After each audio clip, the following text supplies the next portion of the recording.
নমস্কার, Assam prime network থেকে মিনরানি আপনাদের স্বাগত জানাচ্ছি।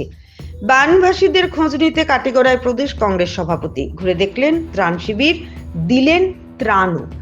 বরাক ভ্যালিকে এটিএম ভাবছে হিমন্ত সরকার। বানভাসীদের খোঁজ নিতে বুধবার কাটিগড়া এলেন প্রদেশ কংগ্রেস সভাপতি তথা সাংসদ গৌরব গগৈ। গগৈর আগমনকে ঘিরে সকাল থেকে তীব্র উন্মাদনা পরিলক্ষিত হয় কাটিগড়ায়।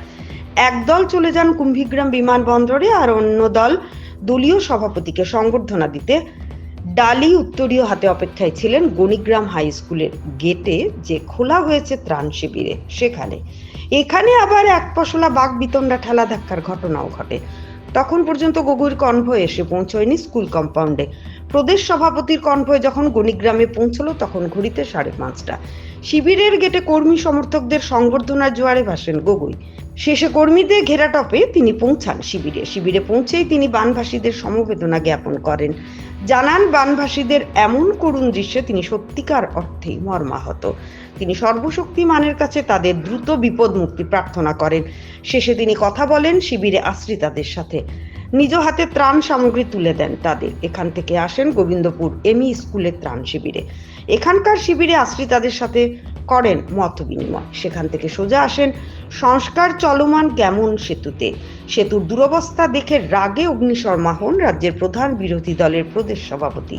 সাংবাদিকদের মুখোমুখি হয়ে তার সাফ বক্তব্য, মুখ্যমন্ত্রী হিমন্ত বিশ্ব শর্মার নেতৃত্বাধীন সরকার বরাক উপত্যকাকে এটিএম হিসেবে ব্যবহার করছে। সরকারের এই অমানবিক ক্রিয়াকলাপের ফসল ভোগ করছেন বরাকবাসী। এই সেতুটি এর বাস্তব নিদর্শন। এই তো কয়েক বছর আগে এই সেতু সংস্কার করা হয়েছে, যা জানালেন সেতু সংস্কারের দায়িত্বপ্রাপ্ত ইঞ্জিনিয়ার। যদি তাই হয় তবে কেন এত তাড়াতাড়ি সেতুটি বেহাল হয়ে পড়ল? বলা যায় সরকারের লাগামহীন দুর্নীতির ফলেই মেয়াদ উত্তীর্ণ হওয়ার আগেই ফের বেহাল হয়ে পড়ল সেতুটি। সেতুর উপর দিয়ে অহরহ ওভারলোডেড কয়লা, লাইমস্টোন, পাথর পাচারের ফলে এই সেতুটির এই করুণ পরিণতি বলে সাফ জানান গৌরব। বর্তমান ফ্লাড সিচুৱেশ্যনত দেউতে কামত হাত দিছে। আচলতে এইটো শুকান মৌচুমত কামত হাত দিলে এক মাহতে কমপ্লিট হ'ব লাগিছিল। কি কয় আপুনি এই ক্ষেত্ৰত?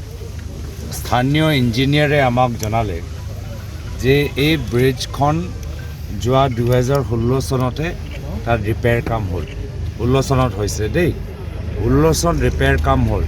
কিন্তু আমি কি দেখা পালোঁ যে তেওঁলোকৰ 10 বছৰে হোৱা নাই, 8-9 বছৰত আকৌ তেওঁলোকে ৰিপেয়াৰ কাম কৰিবলগীয়া আছে।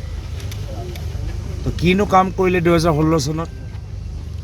কি কাম কৰিলে 2016 চনত যে আজি এতিয়া আকৌ 2025 চনত আকৌ যে ৰিপেয়াৰ কৰিবলগীয়া হৈছে? NHIDCLৰ কাম মানে উত্তৰ পূৰ্বাঞ্চলত আটাইতকৈ দুৰ্ভাগ্যজনক। তেওঁলোকে NHIDCL, কিয়নো NHIDCL এটা বিশেষ কোম্পানী উত্তৰ পূৰ্বাঞ্চলতে হৈছে, বেলেগ ৰাজ্যত আমি দেখা পোৱা নাই, উত্তৰ পূৰ্বাঞ্চলত দেখিছোঁ। আৰু তেওঁলোকৰ কাম একদম মানে নিম্ন স্তৰৰ, ল' কোৱালিটি। যোৰহাটৰ ভিতৰতো একে, ইয়াতো আমি একে দেখা পাইছোঁ। 6-7 মাহ লাগিলে তেওঁলোকে ডিজাইন কৰিবলৈ। আৰু তেওঁলোকে এতিয়া নিজে কৈছে যে ইয়াত লোড, এইখন ব্ৰিজৰ ওপৰত লোড বাঢ়ি যোৱাৰ কাৰণে 2016 চনত য'ত তেওঁলোকে ৰিপেয়াৰ কাম কৰিলে আকৌ তাত কৰিবলগীয়া হৈছে। কিনো লোড বাঢ়িলে? 2016 চনৰ পিছত কাৰ চৰকাৰ আহিলে অসমত? বিজেপিৰ চৰকাৰ। কি লোড বাঢ়িলে ইয়াত? কি লোড বাঢ়িলে য'ত মানে NHIDCLৰ কাম, নেশ্যনেল হাইৱে কাম 6-7 বছৰৰ পিছত আকৌ তেওঁলোকে মেৰামতি কৰিবলৈ হ'ল। মানে আপোনালোকে ভাবি চাওক, যদি তেওঁলোকৰ কথা মতে বাস্তৱভাৱে লোড বাঢ়িছে, কিমান লোড বাঢ়িছে। আৰু লোডটো কাৰ? মানুহটো নহয়, গাড়ী নহয়, এয়া হ'ল ডাম্পাৰ ট্ৰাকৰ, কয়লা ট্ৰাকৰ, লাইমষ্টন মাফিয়াৰ। ইয়াৰ কাৰণে আজি এই গোটেই ইয়াৰ এটা নেশ্যনেল হাইৱেৰ কাম এতিয়া মেৰামতি কৰিবলৈ হৈছে। মানে ইয়াত ইমান কয়লা আৰু লাইমষ্টনৰ ইয়াত অহা যোৱা ট্ৰাকৰ কাম হৈছে। নিশ্চয় এই ট্ৰাকবোৰ অভাৰলোডিং। কাৰ ৰেছপনচিবিলিটি? ডিপাৰ্টমেণ্টে কি কৰি আছে? গৃহ বিভাগে কি কৰি আছে? গৃহ বিভাগৰ কাম এইবোৰ চব ধৰিবলৈ নহয় নেকি? গৃহ বিভাগ কাৰ দায়িত্বত আছে? মুখ্যমন্ত্ৰী হিমন্ত বিশ্ব শৰ্মা ডাঙৰীয়া। তো গোটেই বৰাক আজি উপত্যকাটো তেওঁলোকে বৰাক ভেলী তেওঁলোকে এটা ATM দৰে ব্যৱহাৰ কৰিছে। ইয়াৰ পৰা পইচা ল'ব লাগে, কয়লাৰ পৰা পইচা ল'ব লাগে, লাইমষ্টোনৰ পৰা পইচা ল'ব লাগে, চুপাৰীৰ পৰা পইচা ল'ব লাগে।